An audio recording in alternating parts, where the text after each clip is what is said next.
Est-ce que toi aussi, à un moment de ta vie, tu t'es retrouvé dans la dépendance affective? Alors, la dépendance affective, c'est quoi?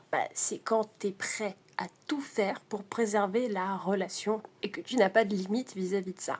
Donc, tu sacrifies ton estime personnelle, ta relation à toi, ton temps, ton argent, hein, sans aucune limite, c'est-à-dire qu'au bout d'un moment, ça va te nuire. La dépendance affective, c'est quand tu as besoin de l'autre pour te sentir exister.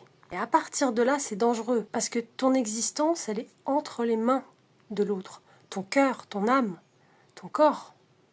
Et donc, le fait de te sentir bien avec toi-même, de prendre des décisions pour ta vie, va dépendre de l'autre, et tu n'as plus ton autonomie vis-à-vis de ton libre arbitre, de ton choix, et de ta sensation d'être vivante et d'exister.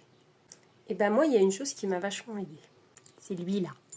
Ouais. La dépendance affective, j'ai l'impression que c'est quelque chose qui a lieu, bien entendu, quand il y a des traumas de soumission vis-à-vis de l'affection. Et quand l'affection, c'était transactionnel. C'était quand il fallait la gagner en étant l'infirmière d'un père ou d'une mère dépressive, ou alcoolique, ou agressif, ou qui manque d'empathie, ou qui s'en fout de réparer la relation avec toi, et c'est toi qui fais tout le boulot. Mais je crois qu'il y a une recherche d'amour inconditionnel. Cette peur de l'abandon, cette recherche d'avoir toujours l'autre près de soi. Tu ne peux pas vivre ça avec un être humain, parce qu'un être humain, il est limité, il est dans un corps. Il ne sera pas toujours là. Et un jour, il va mourir. En plus, un être humain, ça a de l'ego, ça a des insécurités, ça a de l'inconstance. Donc, un être humain ne pourra jamais être dans l'amour inconditionnel. Et même si toi, tu essayes, il faut savoir que le pardon est divin. Si le pardon est divin, l'amour inconditionnel est divin. De sortir de cette quête d'amour absolu avec un être humain.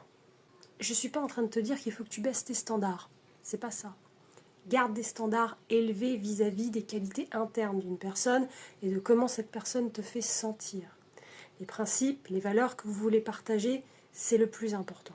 Et pour être solide dans une relation, c'est important que tu sois pleine et complète. Pour être pleine et complète, il faut que tu combles les trous, les manques d'amour, les blessures, les os qui ont été cassés, les cœurs qui ont été brisés. Et avec quoi tu crois que tu vas combler tout ça? Avec de la nourriture, de l'alcool, des loisirs? Non, non. Avec quelque chose qui te nourrit profondément de l'intérieur.